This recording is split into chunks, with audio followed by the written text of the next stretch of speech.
화요일 아침에 커피 한 잔 드시면서 경제 뉴스 헤드라인 훑어보신 분들이라면 아마 다들 속으로 이런 생각 한 번쯤은 하셨을 겁니다.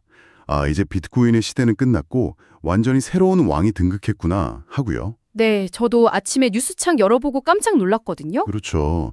인터넷 뉴스들이 온통 XRP가 비트코인을 이겼다, 시장의 새로운 대장주 교체, 막 이런 자극적인 기사들로 도배가 되어 있었잖아요. 맞아요. 엄청났죠. 근데요, 바로 그 전날, 그러니까 이번 주 월요일 아침, 은행들의 실제 전산망이나 대응 펀드 매니저들의 송금 내역을 딱 들여다보면 이게 완전히 다른, 아니 오히려 약간 소름이 돋을 정도로 정반대의 그림이 펼쳐집니다. 정반대 그림이요? 네. 월스트리트의 거대 기관들은 그야말로 숨죽인 채로 단 하루 만에 무려 5억 달러에 가까운 천문학적인 돈을 비트코인 현물 ETF에 쓸어 담았단 말이에요. 와, 5억 달러요? 한쪽에서는 XRP가 새로운 챔피언이라고 축포를 터뜨리는데 막상 실제 돈이 움직이는 진짜 배관 속을 들여다보면 기존 챔피언이 역대급 자금을 조용히 아주 무섭게 빨아들이고 있는 거죠. 아주 흥미로운 오프닝이네요. 사실 시장 참여자들이 지금 이 순간 가장 혼란스러워하는 지점이 바로 그겁니다. 혼란스러울 수밖에 없죠, 사실. 네, 우리가 일상적으로 접하는 그 정보의 속도하고 실제 거대 자본이 움직이는 체급 사이에서 발생하는 괴리감인 거잖아요. 맞아요, 괴리감. 언론이 거짓말을 한 건 아니에요. 특정 데이터를 딱 잘라보면 분명히 XRP가 압승을 거둔 구간이 존재하거든요. 존재하죠. 하지만 투자의 세계에서 코끼리의 움직임을 파악하려면 꼬리만 만져서는 안 되잖아요.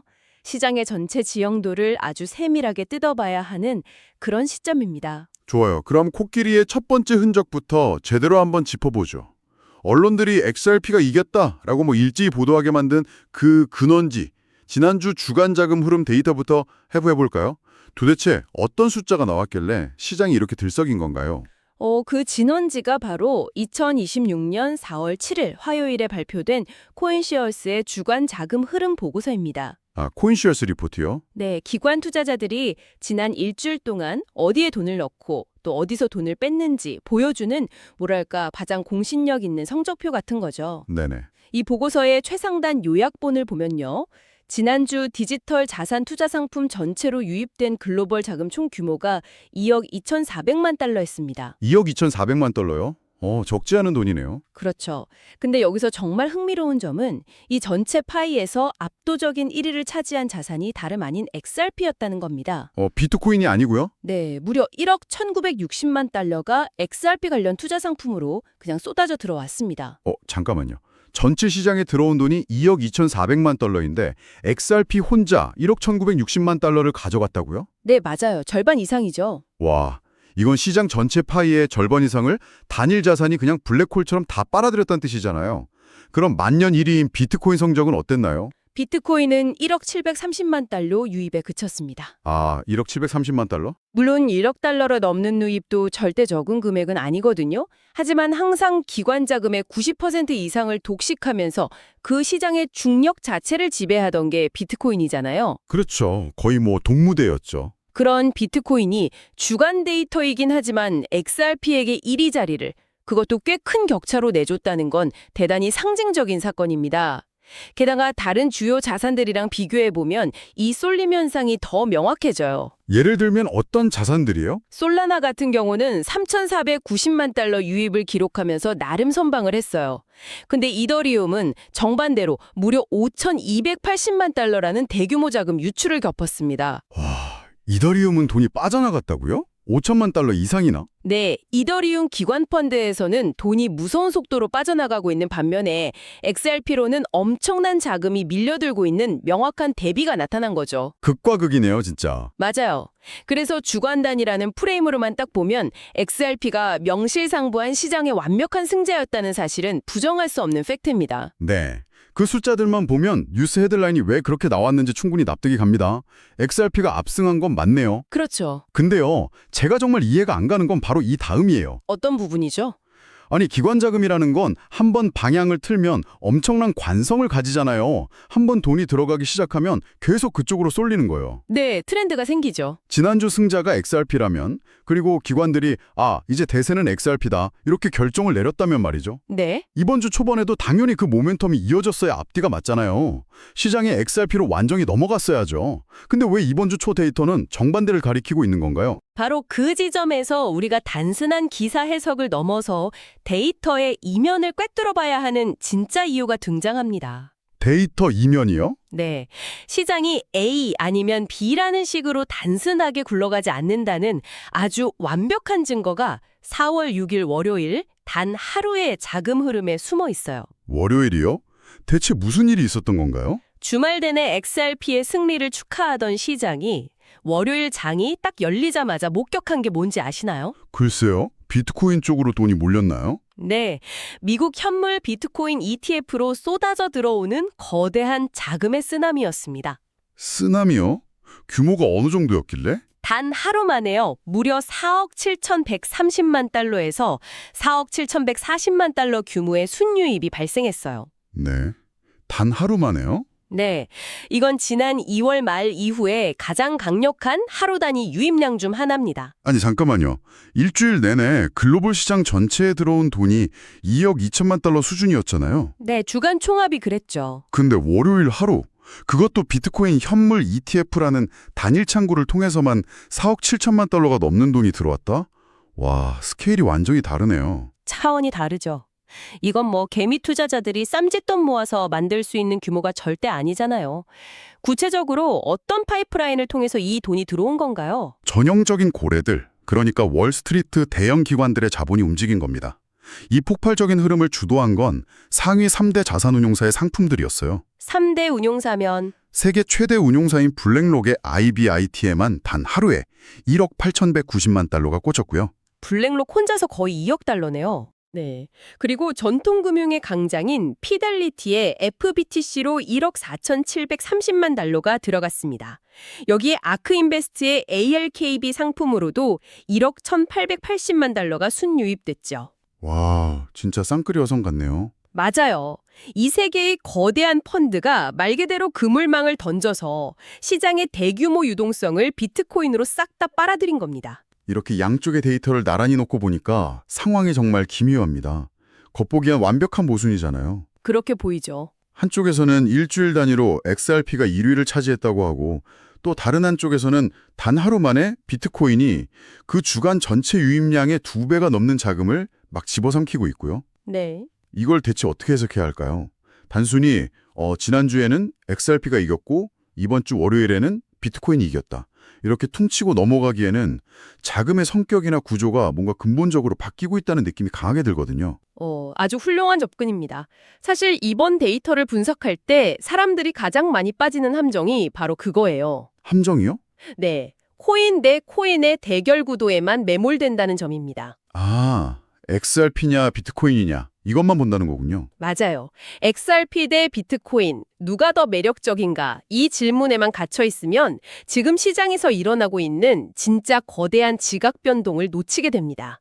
이번 데이터의 핵심은 코인의 종류가 아니에요. 그럼 핵심이 뭔데요? 시장에 이런 이질적인 움직임을 만들어낸 진짜 원인은 어디서 돈이 흘러나왔느냐에 있습니다. 자본의 출처, 바로 지역의 문제입니다. 지역이요? 근데 암호화폐 시장에서 기관 자금이라고 하면 당연히 미국, 특히 뉴욕 월스트리트가 모든 흐름을 주도하는 절대적인 심정부 아닌가요? 그렇죠. 보통 그렇게 생각하죠. 다른 지역의 자금 흐름이 막 미국을 흔들 만큼 유의미한 변수가 될 수가 있나요?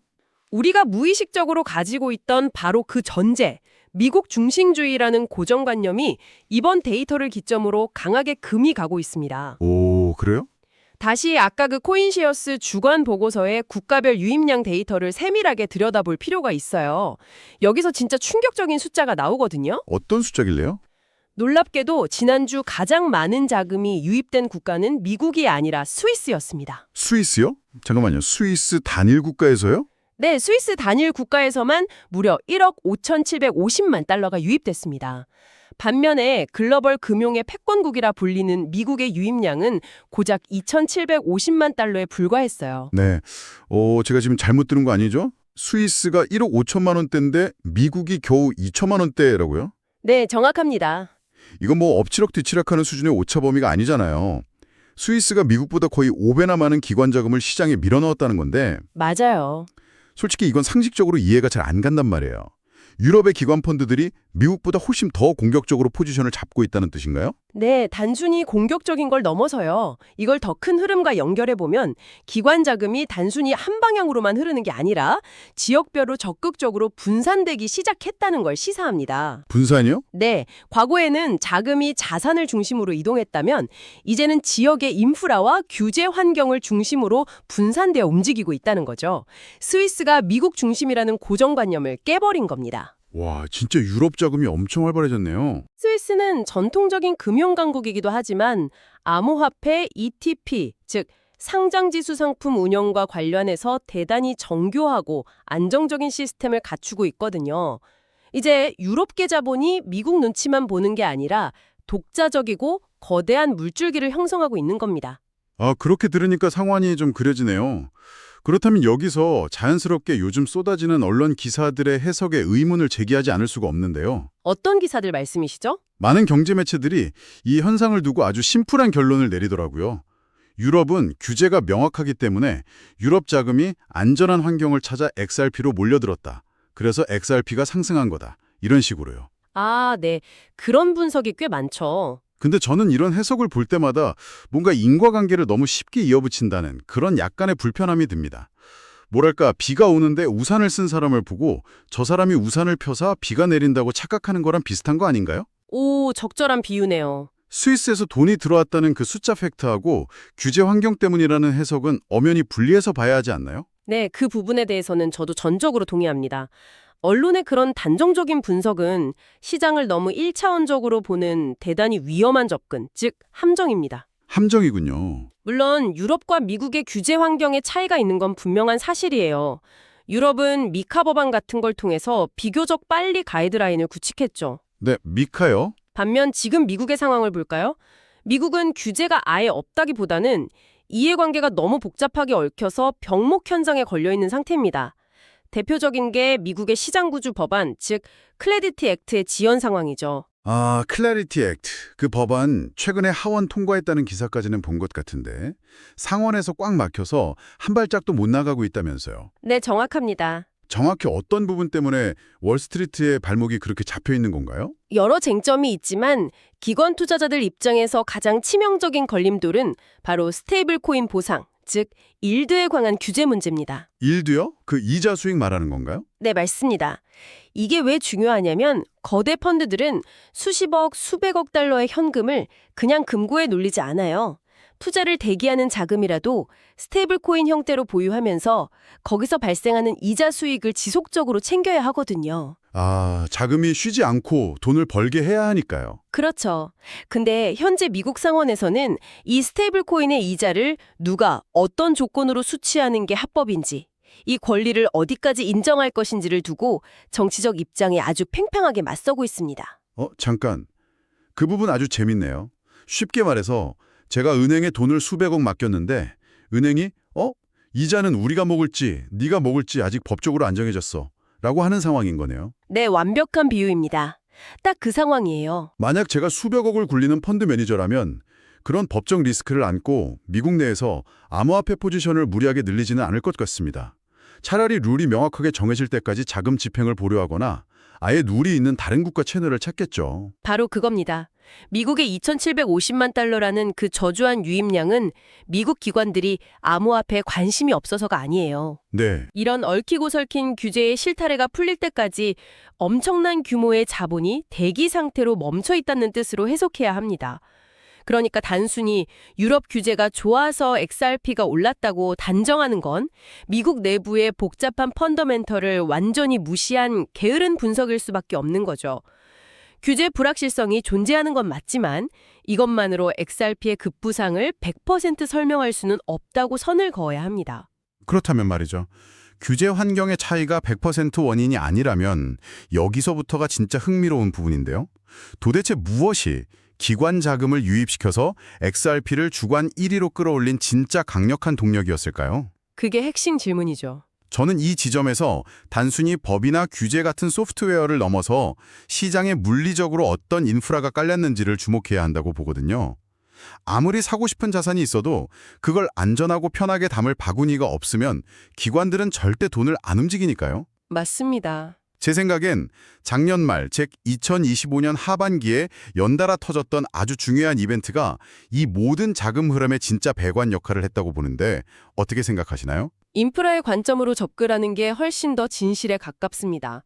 방금 말씀하신 그 이벤트는 바로 2025년 말에 미국 시장에 공식적으로 등장한 XRP 현물 ETF의 출시입니다. 아, 역시 현물 ETF군요. 사실 기관 투자자 입장에서 ETF가 갖는 의미는 대중이 상상하는 것 이상으로 거대하거든요. ETF 승인 이전의 XRP는 SEC와의 지루한 소송 리스크에 노출된 규제적으로 매우 불투명한 자산이었어요. 그렇죠. 언제 터질지 모르는 시한폭탄 같은 느낌이었죠. 연기금이나 대형 헤지펀드들이 섣불리 건드릴 수 있는 영역이 아니었습니다. 직접 코인을 사려면 복잡한 커스터디 업체 선정해야죠. 내부 컴플라이언스 깐깐하게 거쳐야죠. 세무 처리까지 머리가 아프거든요. 비유하자면요. 그동안은 XLP라는 마을에 가려면 기관들이 직접 막 오프로드용 차를 개조해서 험난한 진흙탕기로 뚫고 가야 했다면 ETF라는 건 그 마을로 직행하는 8차선 아스팔트 고속도로가 뻥 뚫린 셈이네요. 네, 아주 찰떡 같은 비유네요. 그냥 톨게이트 비용만 내면 뉴욕 증권거래소에서 주식 사듯이 티커만 딱 입력해서 수백억을 한 번에 태울 수 있게 된 거니까요. 기관 접근성이 대폭 확대된 거네요. 맞습니다. 그 고속도로가 언제 뚫렸는지를 타임라인으로 복기해보면 상황이 훨씬 명확해집니다. 2025년 12월 20일 뉴욕 증권거래소 아카에서 비트와이즈의 XRP 현물 ETF가 첫 거래를 시작했습니다. 아, 11월 20일이요? 그리고 한 달도 채 되지 않은 12월 11일에는 시카고 옵션 거래소에서 20일 셰어즈의 XRP ETF 상품이 연이어 출시가 되었죠. 이 거대한 금융 인프라 두 개가 미국 심장부에 물리적으로 딱 깔린 겁니다. 아, 작년 말에 드디어 고속도로가 개통이 되었고 기관들이 그 도로가 튼튼한지 몇 달 동안 조심스럽게 차를 몰아보면서 테스트를 하다가요. 이제 2026년 4월에 접어들면서 본격적으로 수송 트럭들을 그 도로 위로 막 쏟아내기 시작했다고 볼 수 있겠네요. 이번 자금 유입과 직접적으로 연결이 되는 거군요. 네, 규제 리스크가 해소된 규격화된 상품이 존재한다는 사실 자체가 기관 자금을 끌어들이는 가장 강력한 중력으로 작용한 겁니다. 아, 그렇겠네요. 스위스를 비롯한 유럽 자금이 크게 유입된 것도 글로벌 시장 전체적으로 XRP를 안전자산 포트폴리오의 하나로 취급할 수 있는 ETF라는 보편적 기준이 확립되었기 때문이라고 보는 것이 훨씬 설득력 있습니다. 즉, 유럽 규제가 좋아서가 아니라 글로벌 기관이 안심하고 살 수 있는 상품 구조가 드디어 완성되었기 때문이라는 거죠. 와, 이야기를 이렇게 깊게 나누다 보니까 머릿속에 흩어져 있던 퍼즐이 하나씩 맞춰지는 기분입니다. 처음에 우리가 던졌던 의문, 도대체 진짜 자금의 흐름은 어디로 향하고 있는가에 대한 답을 이제는 좀 내릴 수 있을 것 같습니다. 네, 어떤 답을 찾으셨나요? 뉴스 헤드라인처럼 XRP의 일방적인 승리도 아니고요. 그렇다고 월요일 데이터처럼 비트코인의 영원한 독주도 아닙니다. 그럼 이 모든 복잡한 상황을 종합했을 때 지금의 암호화폐 시장을 바라보는 우리의 투자 관점은 어떻게 달라져야 할까요? 우리는 무엇을 봐야 하나요? 결론부터 말씀드리면 핵심은 이제 시장이 단선적인 흐름을 벗어나서 멀티트랙으로 진화했다는 사실을 인정하는 것입니다. 멀티트랙 시장이요? 네, 과거에는 비트코인이라는 거대한 기관차 하나가 전체 시장의 방향을 결정했다면 지금은 여러 개의 궤도 위에서 각기 다른 속도와 동력으로 자본들이 달리고 있어요. 한 방향이 아니란 뜻이죠. 오, 진짜 그렇네요.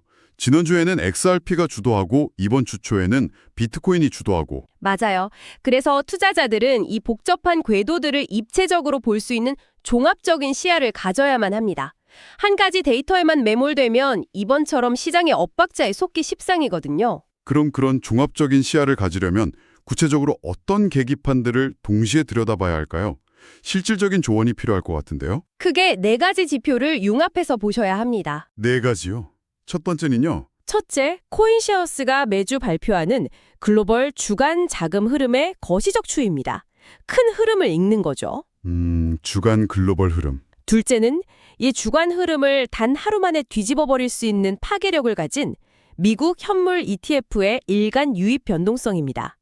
월요일에 들어온 4억 7천만 달러 같은 돌발적인 수급 변화를 매일 체크해야 합니다. 주간 데이터랑 일간 데이터를 같이 보라는 거군요. 셋째는요. 셋째, 스위스와 미국의 유입량 역전 현상에서 확인했듯이 각 지역별 규제 차이와 법안 처리 속도가 자본의 지도를 어떻게 바꾸는지 추적해야 합니다. 아, 미국 대 유럽 같은 지역적 차이요? 네, 마지막으로 넷째, 전체 시장에 돈이 들어오는데도 홀로 대규모 자금 유출을 겪고 있는 이더리움처럼 특정 자산이 겪고 있는 지속적인 약세나 구조적 원인을 분리해서 분석해야 합니다. 와, 결국 시장을 읽는다는 건 그냥 신문기소 한 줄이라는 명쾌한 문장을 찾는 게 아니라 수많은 숫자와 환경이 만들어내는 복잡한 화음을 듣는 과정이라는 생각이 듭니다. 네, 아주 정확한 요약입니다. 오늘 논의했던 팩트와 분석들을 토대로 앞으로 우리가 계속해서 추적해 나가야 할 세 가지 핵심 체크리스트를 한번 정리해 보겠습니다. 네, 정리해 주시죠. 첫째, 4월 6일 월요일에 발생한 비트코인 현물 ETF로의 4억 7천만 달러 대규모 유입. 이게 일시적인 펀더 리밸런싱인지 아니면 강력한 장기 상승 추세가 계속 지속될 것인지 그 후속 데이터를 추적해야 합니다. 맞습니다. 둘째, 주간 단위로 비트코인을 압도하며 1위를 차지했던 XRP의 유입세가 일회성인지 아니면 ETF라는 새로운 고속도로를 타고 XRP와 비트코인 간의 구조적 수급 변화가 일어나는 신호인지 지켜봐야겠죠. 네, 구조 변화 여부가 중요하죠. 마지막 셋째, 미국의 Clarity Act 지연과 유럽의 적극적인 시장 진입 등 국가별 규제 환경의 영향이 실제 기관 자금의 국경 간 이동에 어떤 판도 변화를 가져오는지 주시해야 합니다. 네, 이 세 가지 체크리스트를 필터로 뉴스를 걸러보신다면 매일 쏟아지는 자극적인 헤드라인의 홍수 속에서도 기관 자본이 남기는 진짜 족적을 선명하게 따라가실 수 있을 겁니다. 표면적인 숫자에 속지 않고 그 이면의 메커니즘을 꿰뚫어보는 게 지금 시장에서 살아남는 가장 강력한 무기니까요. 네, 오늘 이 데이터들을 하나하나 해부하고 나니까요. 이 시점에서 우리는 한 가지 아주 도발적이고 거대한 질문과 마주하게 됩니다. 스위스라는 국가가 탄탄한 금융 인프라와 규제의 명확성이라는 무기를 들고 불과 며칠 만에 암호화폐 시장의 절대 강자인 미국을 5배 가까운 차이로 압도하면서 거대한 자금을 쓸어 담았잖아요. 네, 그랬죠. 그렇다면 한번 상상해 보시죠. 앞으로 싱가포르나 홍콩 같은 아시아의 주요 금융 허브 혹은 두바이 같은 중동의 오일머니 거점들이 규제의 빗장을 완전히 풀고 시장 친화적인 인프라를 전폭적으로 가동하기 시작한다면 과연 어떤 일이 벌어질까요? 와, 엄청난 자본 이동이 일어날 수 있겠네요. 지금까지 우리가 너무나 당연하게 여겨왔던 월스트리트 중심 미국 절대 독주의 글로벌 암호화폐 생태계라는 공식. 어쩌면 그 유효기간이 이미 서서히 끝나가고 있는 것일지도 모릅니다. 거대한 자본의 지각 변동은 이미 시작되었고 돈은 가장 효율적이고 안전한 길을 찾아서 국경을 넘나들고 있으니까요. 이 거대한 자금의 이동 경로가 과연 최종적으로 어느 대륙, 어떤 자산을 향해 뻗어나갈지 그 역동적인 변화의 흐름을 앞으로도 계속 함께 지켜보겠습니다. 마지막에 시청해 주셔서 감사합니다.